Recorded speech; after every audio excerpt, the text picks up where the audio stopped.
Hey class, jumping right back into our project here. After we create our floor, you'll notice that we have this surface pattern on it, and I don't want to see that. It's basically showing the hardwood flooring. So I want to change my visibility graphics so that I don't see that. To select the floor, the easiest thing to do is come down here and set your select elements by face button to the on position, so that means it doesn't have the red X. That way I can just click on the floor to select it. I can right click, override my graphics and view. In this case we're going to do it by element,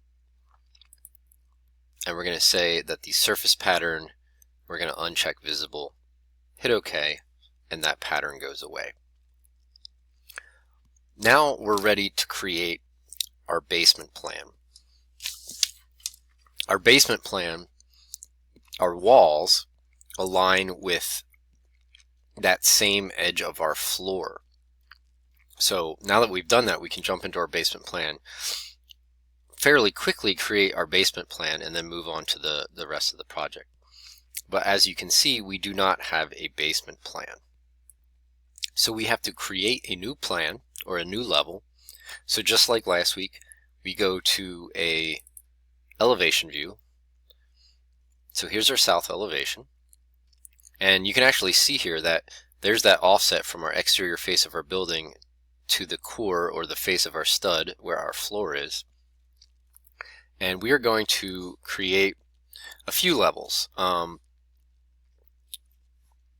just two. We're going to do the basement floor, and we're going to go ahead, even though we don't need it this week yet, we are going to create the top of wall. So first, I'm actually going to set this scale to 3/16. Since I know all my drawings are going to be 3/16, I'm going to do that when I jump into a drawing. So I'm seeing my levels at the right scale, and I always like to pull these in. They're so far out in the template. And now I can come up, again, Revit creation method, know what I want to create, a level, know what ribbon it's on, architecture, click the button, check my type, the 1/4 inch head is fine, that's what is already here. Check my draw method, check my options. I'm going to make a plan view out of this, and I'm going to come in here. I'm not paying attention to the depth, I don't care at this point. I just want to get those two inferences lined up, and there's that level. And I'm going to come in above and create this level. Now I can select this level here. Oops. You have to be careful when you try to click level 3 that you don't accidentally click this elbow button here. So we are going to call this basement. Enter. And when it says, would you like to rename corresponding views? In this case we do. We want to call that basement. And that is -9 feet 2 1/4. So we'll get that set up properly right now. This level we're going to call top of wall. Now we do not want to rename the corresponding view here because we're eventually going to call this the roof plan, just like last week. So no. And then this height is 18 feet 6. So these dimensions are in the directions, the instructions for this week's assignment. But you'll recognize these again as the same heights that we used for the building when we drew it in AutoCAD. So now that we have the basement level, we can go to that view. Now again, we do not have anything showing up here because this was not part of the template. We want to set up an underlay. So we come over here to our view properties, and we come down to the underlay, and we're going to say underneath the basement we want to see level 1. So even though level 1 is above the basement, we can set that up as an underlay. And what we want to do is, you can look down or look up at an underlay, and we're actually going to change this to look up. You hit apply. What that does is this element here is the floor. So we're looking up at the bottom of the floor, which is why also that hatch went away, because we're looking at the bottom. And this is the outside edge. This is the edge that we want our basement wall to align to.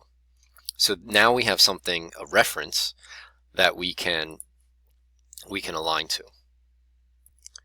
Now, the basement wall wants to be a structural wall. So up until this point, we've been drawing architectural walls. However, structural walls tend to be a little finicky. So we are going to start with a architectural generic wall, and then we're simply going to change the type afterwards. Because when we draw structural walls, the constraints, the top and bottom, they don't really work the way that we'd like them to work. But if we draw it in place first using a regular wall, everything seems to work out. So that's what we're going to do. We're going to click on the wall button.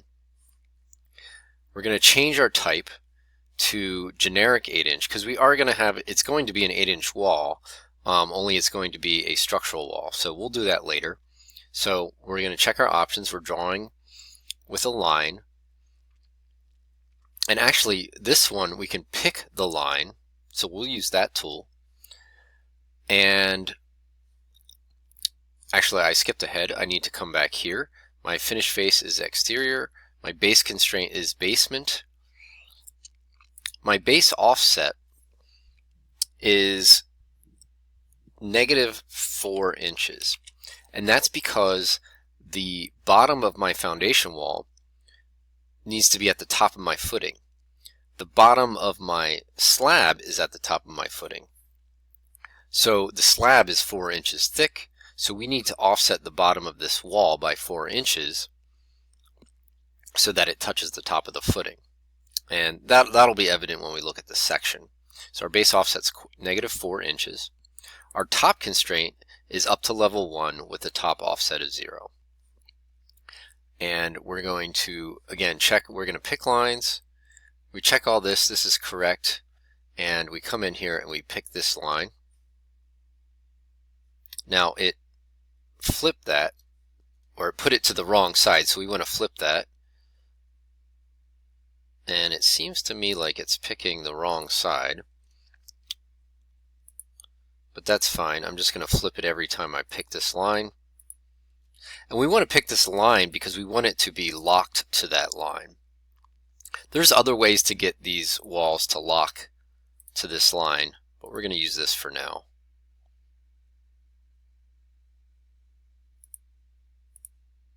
And we're picking that inside line because that is the face of our floor.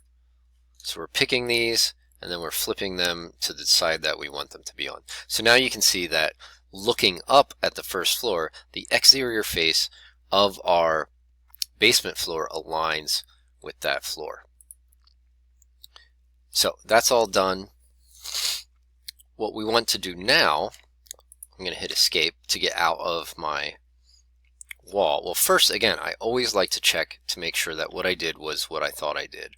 And that is exactly what I wanted. I now have an 8-inch thick basement wall aligned with my floor. So you'll also notice that when I select one of these, we set the top of these to go up to the finished floor. Well, that means they take up the same space as this floor. So the first thing we want to do in this 3D view is select one of these walls, these basement walls, right click and say select all instances in entire project, and that selects all of our basement walls. And what we're going to do is attach the top to the floor, and that's going to automatically create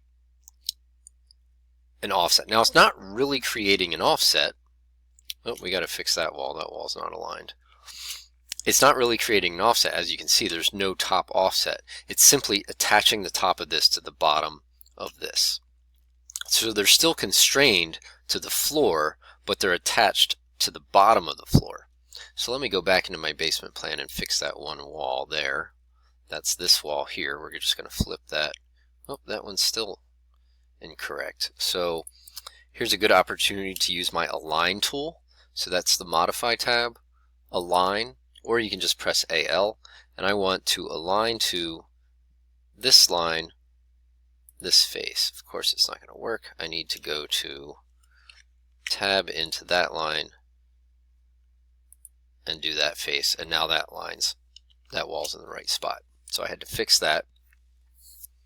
Let's go back to my 3D view. So that looks correct now. So everything's there. That's exactly what we want. However, these are still generic 8-inch walls.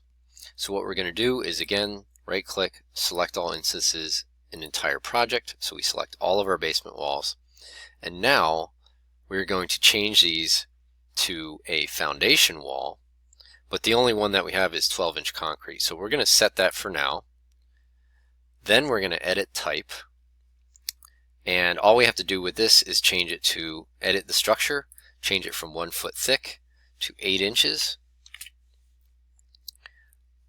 The material's fine, it's concrete. Hit OK. Hit OK again. And now you can see that these are concrete walls, and if we go to our basement plan, they are now 8 inches thick. Now that we have our walls in place, we no longer need to be looking at the underlay of our first floor. So we are going to turn that off. So these, again, nothing selected, so we see our view properties in our properties palette. Come down to underlay and just change that back to none. Hit apply, and you can see that the first floor underlay turns off. We are going to now add a footing underneath of this wall. So that is on the structural tab. We haven't used the structure tab too much, but this basement wall, our basement slab, and our footing are all under structure because they're structural elements. So the next thing we want is we want a wall footing, structural foundation wall. We're going to click that button. We're going to check our type. Our type is a 20-inch by 10. So we've got a bearing footing, 36 by 12. We're going to have to edit type. And here we see that we have a width of 3 feet. We're going to change that to 20 inches. And our foundation thickness is 10 inches. So we're going to change that 1 foot 8 and 10 inches. You could also see that by typing in the inches, it automatically changes to feet. We hit OK. And the only way that this works, the wall foundation, is that you simply select a wall and it places that spread footing underneath of that wall. So all you have to do is click. Now we're going to get this warning. And what that's saying is, again, you're creating something that isn't visible in this view. So we're going to stop here for a second and fix that. Now I click this wall. If I go to my 3D view, I can see that a footing was created, but I couldn't see it in my basement view. So what we're going to do is we're going to go back to our basement view. This time we're going to check our view properties, but we're going to go to view range, and we're going to set the view depth to be unlimited so that we can see below the bottom of the wall or the bottom of the level. We're also, while we're here, we're going to set our bottom to be level below. That's going to fix something else later on. And now you can see that I can see my footing. So to start where I left off, this is a handy tool. If I select something that I know I want to create similar, or I want to create another one of these, I can right click and say create similar, and it grabs the same type and all my settings, and now I can just click on all of these walls to place that footing beneath. Now I just noticed one thing that I didn't do correctly was I did not rename this. So let's edit this type again, rename 20 inches by 10 inches. And now that reflects what it is. It's always a good idea to rename or duplicate and have these the name match the actual properties.